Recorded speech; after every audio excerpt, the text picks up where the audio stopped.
Hi dears, good morning. 28 days magic manifestation പ്രാക്ടീസിൻ്റെ WhatsApp YouTube ക്ലാസ്സിലേക്ക് എല്ലാവർക്കും സ്വാഗതം. ഇന്ന് നമ്മൾ പ്രാക്ടീസ് ചെയ്യാൻ പോകുന്നത് ഡേ 9 ആണ്. കഴിഞ്ഞ ദിവസങ്ങളിലെല്ലാം നമ്മൾ നമ്മുടെ ഹെൽത്ത്, റിലേഷൻഷിപ്പ്, മണി, നമ്മൾ കഴിക്കുന്ന ഭക്ഷണത്തിന് എല്ലാം തന്നെ നമ്മൾ ഗ്രാറ്റിറ്റ്യൂഡ് പരിശീലിച്ചു കഴിഞ്ഞു. ഗ്രാറ്റിറ്റ്യൂഡാണ് നമ്മുടെ ജീവിതത്തിൽ സമ്പന്നതയിലേക്കുള്ള ഒരു പവർ. നമ്മുടെ ജീവിതത്തിൽ നമ്മൾ നന്ദിയുള്ളവരായാലും മതി, നമുക്ക് കൂടുതൽ അവസരങ്ങൾ വന്നു ചേരും. നിങ്ങൾ ഏത് സിറ്റുവേഷനിലൂടെ കടന്നു പോകുന്നു എന്നുള്ളതൊരു വിഷയമേ അല്ല.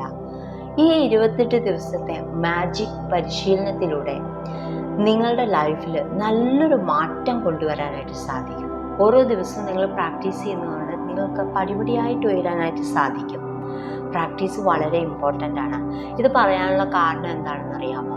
ഞാൻ കുറച്ച് ദിവസം പ്രാക്ടീസ് ചെയ്യാതിരുന്നപ്പോൾ ഞാൻ ആഗ്രഹിച്ചതൊന്നും നേടാനായിട്ട് സാധിച്ചിരുന്നില്ല. ഞാൻ വീണ്ടും ഗ്രാറ്റിറ്റ്യൂഡ് പ്രാക്ടീസ് ചെയ്തപ്പോഴാണ് എനിക്ക് എൻ്റെ ആഗ്രഹങ്ങൾ നേടിയെടുക്കാനായിട്ട് സാധിച്ചത്. അപ്പോൾ ഡെയിലി ഗ്രാറ്റിറ്റ്യൂഡ് പ്രാക്ടീസ് ചെയ്യുന്നതിലൂടെ നമ്മുടെ വൈബ്രേഷൻ ഉയർത്താനായിട്ട് സാധിക്കും. നമ്മുടെ വൈബ്രേഷൻ ഉയർത്തുക എന്ന് പറഞ്ഞാൽ നിങ്ങൾക്കൊരു ഗുഡ് ഫീൽ ഉണ്ടാവുക എന്നുള്ളതാണ്. നിങ്ങളുടെ ഫീലിങ്സ് ആണ് നിങ്ങളുടെ വൈബ്രേഷൻ. നിങ്ങളുടെ വൈബ്രേഷൻ ത്രൂ ഔട്ടായിട്ട് ഹൈ വൈബിലായിരുന്നാൽ മാത്രമാണ് മാനിഫെസ്റ്റേഷൻ നടക്കുകയുള്ളൂ. അപ്പോൾ ഈ 28 ദിവസം മാത്രം നിങ്ങൾ ഇത് പ്രാക്ടീസ് ചെയ്തിട്ട് നിർത്തി കളയരുത്. തുടർന്ന് നിങ്ങൾ ഈ പ്രാക്ടീസ് ചെയ്യുക. അത് നിങ്ങളെ സമ്പന്നതയിലേക്ക് എത്തിക്കും.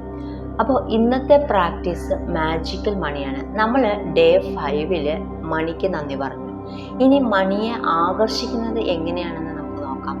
പണം ഉപയോഗിക്കാത്തവരായിട്ട് ആരും തന്നെ നമ്മുടെ ഇടയിൽ ഉണ്ടാവില്ല, അല്ലേ? അപ്പോൾ നിങ്ങൾ ആർക്കെങ്കിലും പണം കൊടുക്കുമ്പോൾ മനസ്സ് നിറഞ്ഞ സന്തോഷത്തോടു കൂടിയാണോ കൊടുക്കുന്നത്? ഉദാഹരണം പറയാം. കറണ്ട് ബില്ല് അടയ്ക്കുമ്പോൾ, മൊബൈൽ റീചാർജ് ചെയ്യുമ്പോൾ, നിങ്ങൾ ഡ്രസ്സ് വാങ്ങുമ്പോൾ ഒക്കെ നിങ്ങൾ സന്തോഷത്തോടു കൂടിയാണോ പണം കൊടുക്കാറുള്ളത്? ഒന്ന് ഓർത്ത് നോക്കിക്കേ. അത് ചെറിയൊരു മനസ്താപത്തോടു കൂടിയാണോ കൊടുക്കുന്നത്? എന്നാൽ ഇനി മുതൽ നിങ്ങൾ വളരെ സന്തോഷത്തോടു കൂടി കൊടുക്കുക. എന്നിട്ട് മനസ്സിലിങ്ങനെ പറയുക, എൻ്റെ പ്രിയപ്പെട്ട മണി, പോയി നീ എൻ്റെ അടുക്കളയിലേക്ക് ഇരട്ടിയായിട്ട് തിരിച്ചു വാ എന്ന് പറഞ്ഞുകൊണ്ട് കൊടുക്കുക. പിന്നെ നമുക്ക് ഒരുപാട് ബില്ലുകൾ അടയ്ക്കാനുണ്ടാകും. വാട്ടർ ബില്ല്, ഇലക്ട്രിസിറ്റി ബില്ല്, കുട്ടികളുണ്ടെങ്കിൽ school fees, school bus fees, അങ്ങനെ ഒരുപാട് ബില്ലുകൾ അടയ്ക്കാനുണ്ടാകും. അപ്പോൾ ഈ ബില്ലുകളൊക്കെ അടയ്ക്കുമ്പോൾ നിങ്ങൾ വിഷമിച്ചു കൊണ്ടാണോ അടയ്ക്കുന്നത്?